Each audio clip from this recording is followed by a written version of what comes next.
Então, dando continuidade ao estudo da jurisdição, o próximo tópico que nós veremos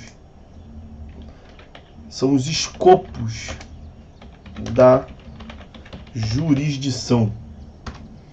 Os escopos da jurisdição, é assim que a doutrina costuma trabalhar, muito influenciada até por um tradicional livro do professor Cândido Rangel Dinamarco.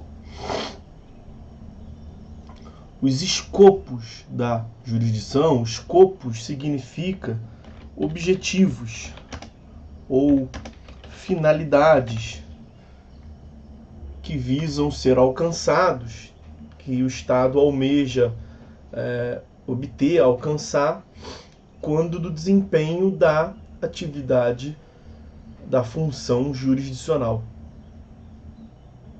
Então, escopos são objetivos, finalidades que se visam alcançar com o desempenho da jurisdição. E são três, classicamente, os escopos atribuídos ao desempenho da jurisdição.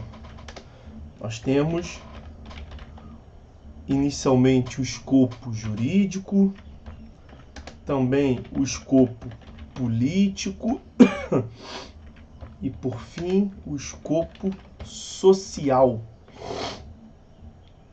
Os três objetivos, portanto, que se visam alcançar com o desempenho da função jurisdicional são os objetivos e as finalidades jurídicos, políticos e social. Vamos iniciar, claro, pelo início. Item de número 1, o escopo jurídico. No que consiste o escopo jurídico? A finalidade jurídica consiste na concretização das normas através do exercício da jurisdição no caso concreto, a resolução do caso concreto. O Estado concretiza as normas jurídicas. Nós falamos tanto aqui do novo paradigma do direito, da jurisdição contemporânea, pós-positivismo, a nova função do intérprete, o neoconstitucionalismo. Vimos, portanto, que os textos normativos se diferenciam das normas. Norma significa o resultado da interpretação do texto. E que nesse processo de transformar o texto normativo em norma, a interpretação, diversos elementos são levados em consideração, dentre os quais, naturalmente, no exercício da jurisdição, as peculiaridades, as nuances do caso concreto. Então, é comum na doutrina se afirmar que são os fatos que dão vida ao direito. O direito, os textos normativos previstos em abstrato, eles servem para orientar a sociedade. É o dever ser. Mas são os fatos que ocorrem na sociedade que dão vida ao direito, que reclamam a aplicação em concreto do direito. Uma aplicação que pode ser voluntária, diretamente pelos próprios interessados, ou uma aplicação que pode ser, uma aplicação do direito, que pode ser coercitiva, pela força do Estado, pela via da jurisdição. Nós já comentamos aqui que é vedado a autotutela. O Estado proibiu a autotutela, é mesmo o exercício arbitrário das próprias razões. É tipificado como crime no Código Penal. Então, se as partes não conseguirem resolver eventual conflitos de interesse pela via amigável, será necessário, portanto, que a parte interessada, quando surgir a pretensão, que ela reclame a intervenção jurisdicional para o desempenho da atividade jurisdicional, da função jurisdicional. E ao desempenhar a função jurisdicional, o Estado, portanto, concretizará, tornar concreto, vai concretizar o sentido dos textos normativos diante dos casos concretos que lhes são postos a julgamento. Então, está associada à incidência concreta dos textos normativos e a forma como os textos normativos previstos em abstratos são interpretados em concreto.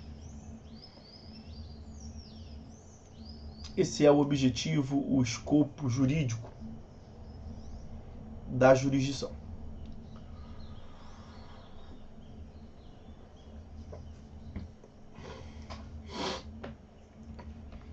O objetivo político, o escopo político, se relaciona, se associa à soberania do Estado, ao poder de império do Estado. Nós também já falamos disso aqui.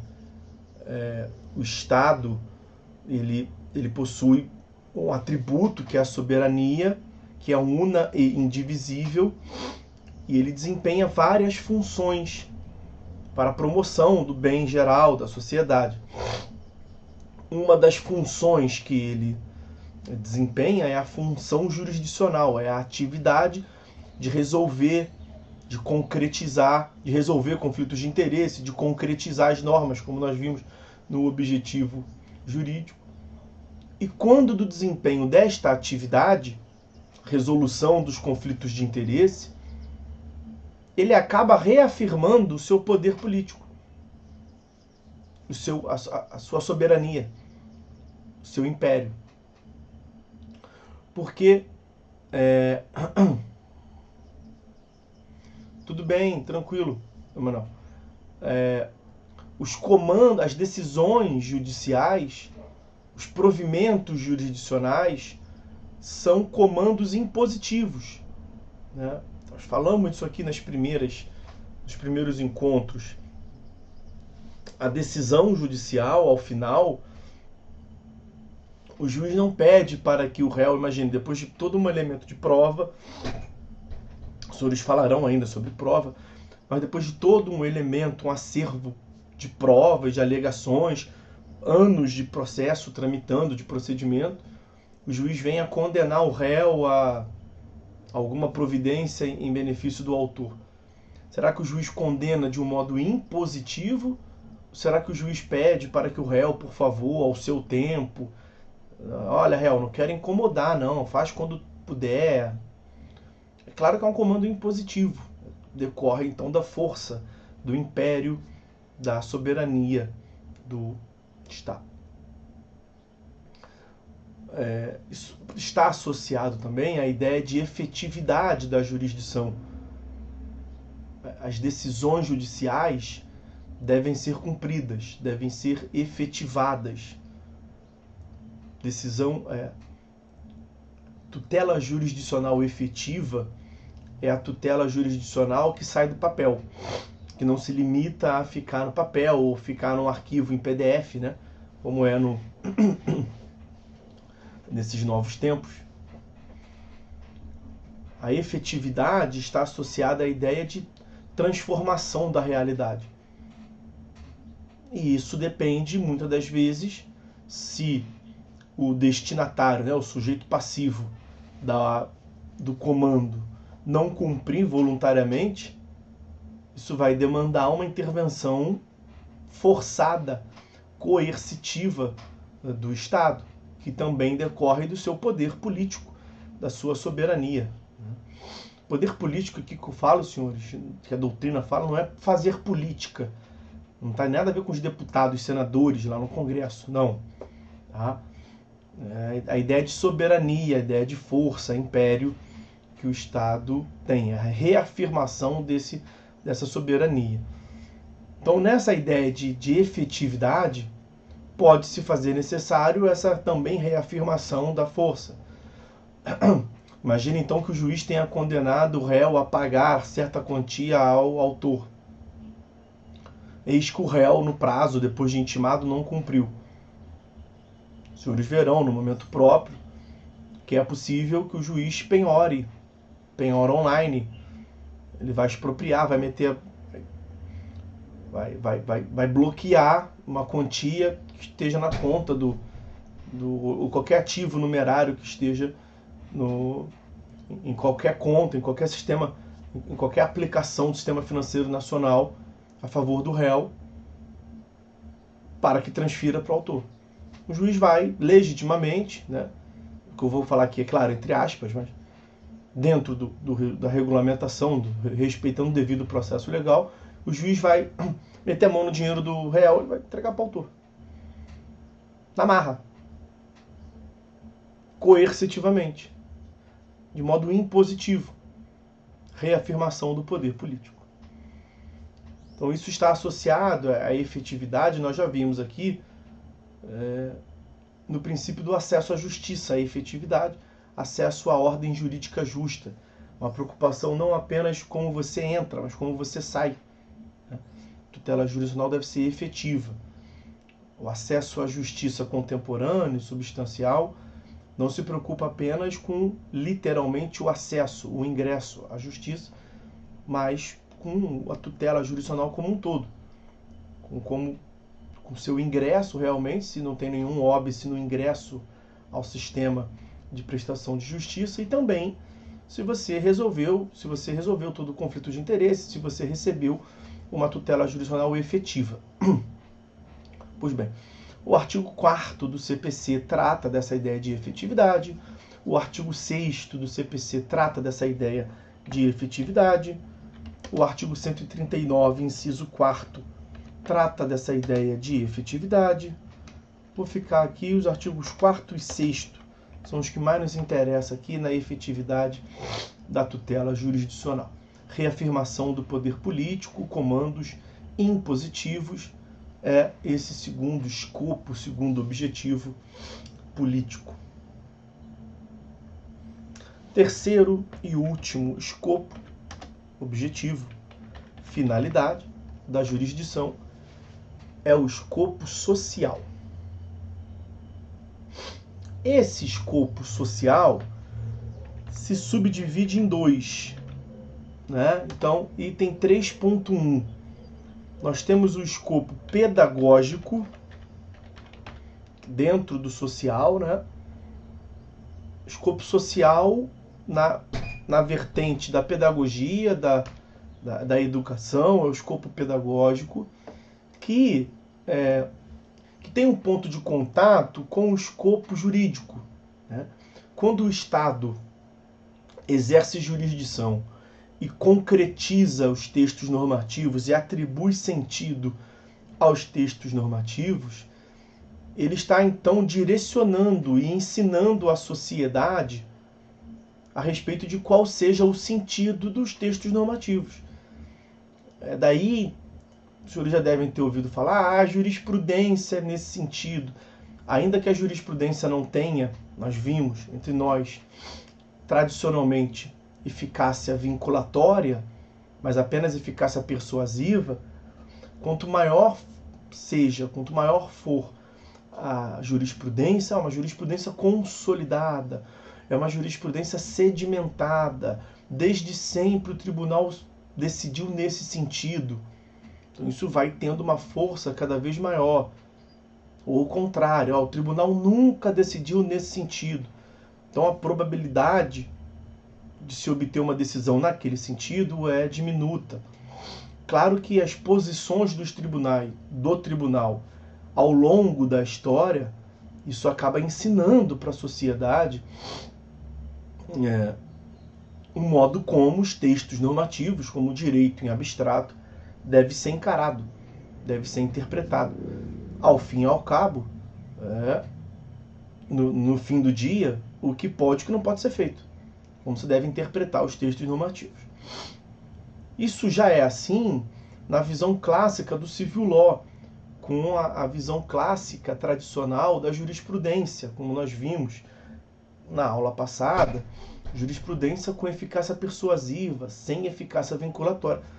Mas também vimos na aula passada que dentre as fontes formais nós passamos a ter também os precedentes, né?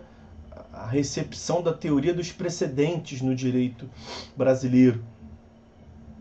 Então, com a recepção da eficácia vinculatória de algumas decisões judiciais, alguns provimentos judiciais, não são todos, alguns provimentos judiciais passaram a ter eficácia vinculatória. Isso faz com que, a respeito desses provimentos judiciais que são vinculatórios, esse atributo do direcionamento, da pedagogia, do ensino em relação à sociedade, do que pode ser feito, como que deve ser feito, em relação à interpretação, à atribuição de sentido aos textos normativos, ela fica ainda mais evidente, fica potencializada. Se com a jurisprudência consolidada aquilo já era importante, com a vinculação aquilo é ainda mais importante. Então, quando o STF, para ficar num exemplo apenas, quando o STF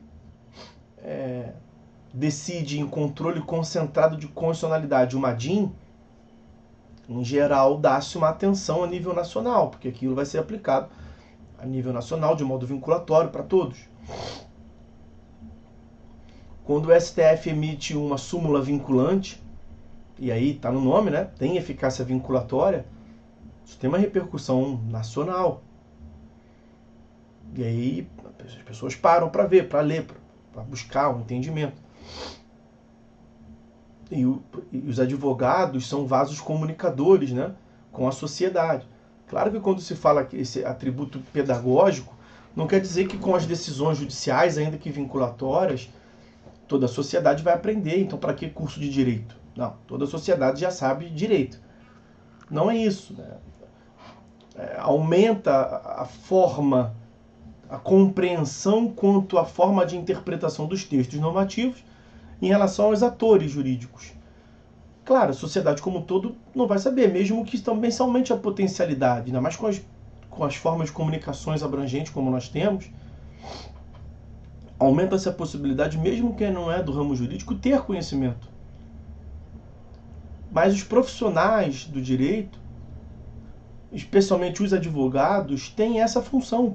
Especialmente por isso que o advogado é essencial para a justiça. A primeira ponte de contato da sociedade com o direito é o escritório do advogado, onde ele vai se consultar para saber o que deve fazer ou não.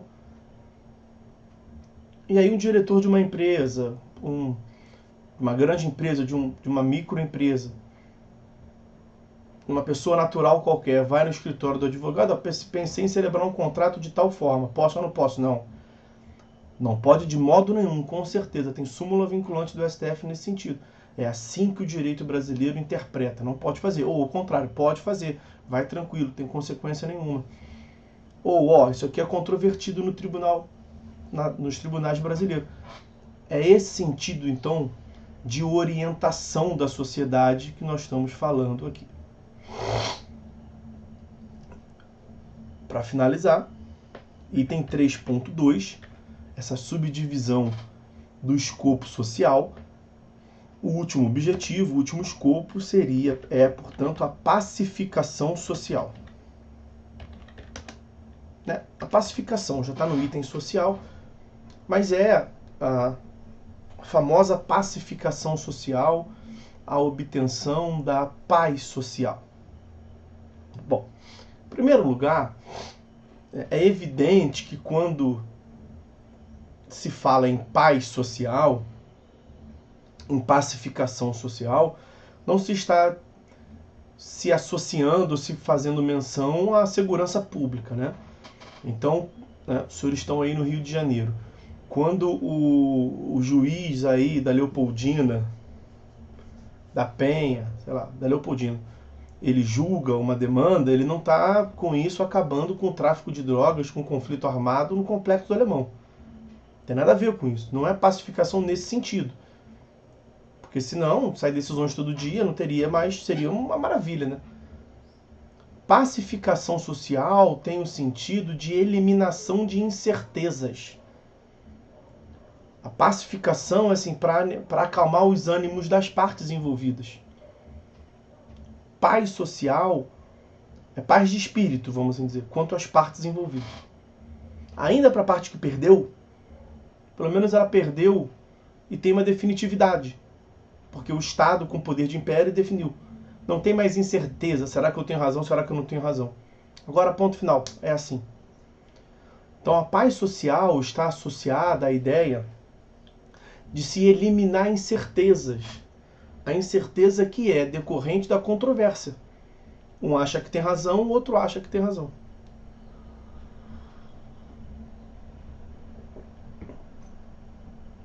Então, a declaração judicial, a decisão judicial declaratória, que tem um conteúdo mínimo de certificação,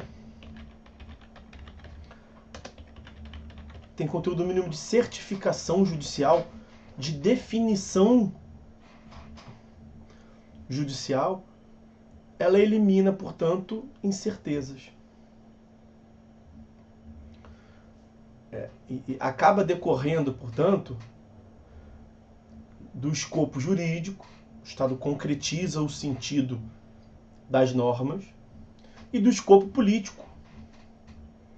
O Estado com poder de império diz, é assim, é assado, ponto final, quem manda sou eu.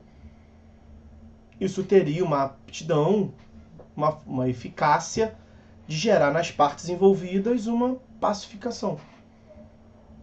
Tranquilo, então é assim. Pacificação no sentido de eliminar a incerteza. Acabou o estado de conflituosidade.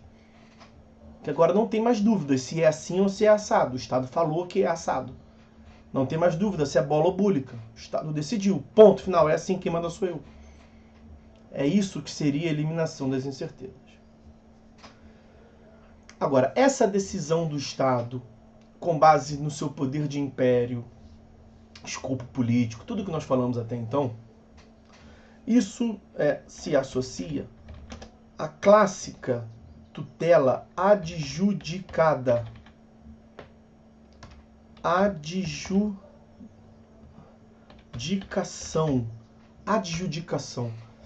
Não sei como é que Claudinho e Bochecha colocaram na música se o destino adjudicar. E cantava, isso é um trava-língua, né? Tutela adjudicada, adjudicação.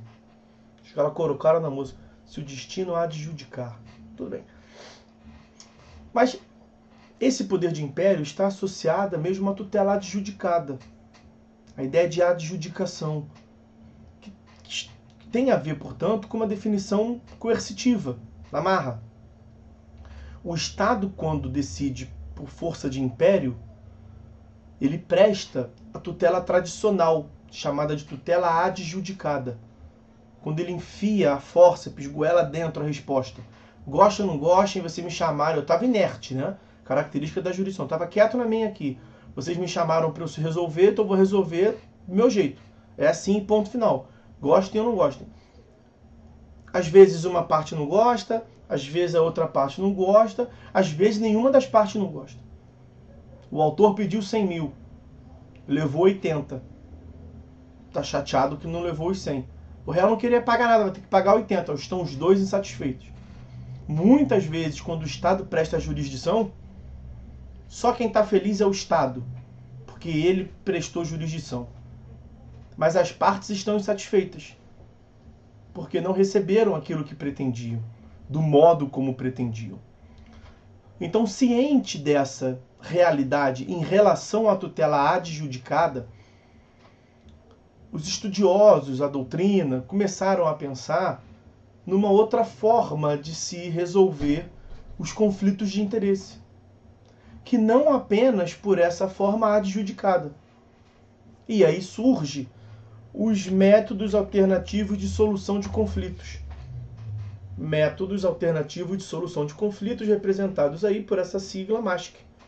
Métodos alternativos de solução de conflitos. Nós até já falamos aqui quando também do acesso à justiça substancial o acesso à ordem jurídica justa, justiça multiportas, perspectiva da consensualidade, essa ideia de efetividade que eu falava no escopo político. A efetividade da jurisdição, ela aumenta sobremaneira na tutela, ao invés da tutela adjudicada, na tutela baseada na autocomposição. Na tutela por autocomposição. Que é justamente aquela alcançada pelos métodos alternativos de resolução, de solução dos conflitos. Esse é o nosso próximo tópico, portanto, da nossa digníssima disciplina, os métodos alternativos de solução dos conflitos.